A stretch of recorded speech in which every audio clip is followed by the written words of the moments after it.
महत्त्वाची बातमी समोर येते। सोने चांदीच्या दरात पुन्हा मोठी घसरण झाली आहे। सोन्याच्या दरात 2,500 रुपयांनी घसरण झाली असून चांदीच्या दरात 5,000 रुपयांची घसरण झाल्याची माहिती आहे। सोने तज्ञांनी संवाद साधलाय लोकशाहीचे प्रतिनिधी सुमित देशमुख यांच्याशी।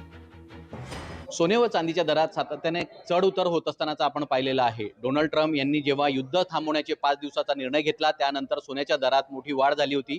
10,000 रुपयाने सोन्याने परत सोन्यामध्ये वाढ झाल्याचं आपण पाहिलेलं आहे। मात्र या 5 दिवसामध्ये युद्धासंदर्भात कुठलाही ठोस निर्णय न झाल्याने पुन्हा सोन्याच्या दरामध्ये घसरण होत असतानाचा आपण पाहत आहोत आणि सोन्याबरोबरच चांदीच्या दरात देखील पुन्हा घसरण झालेली आहे। आजचा जर विचार केला तर सोन्याच्या दरात तब्बल 2,500 रुपयांची तर चांदीच्या दरामध्ये तब्बल 5,000 रुपयांची घसरण झालेली आहे। आपल्या सोबत सोने तज्ञ जे आहेत आकाश भंगाळे ते आपल्या सोबत जुडलेले आहेत। आपण ते त्यांच्याशी संवाद साधूया।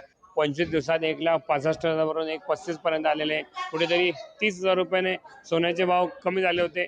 पण एक सीज फायरची घोषणा झाली आणि सोन्याचे भाव एका दिवसातच परत 10,000 रुपयाने वाढलेले होते।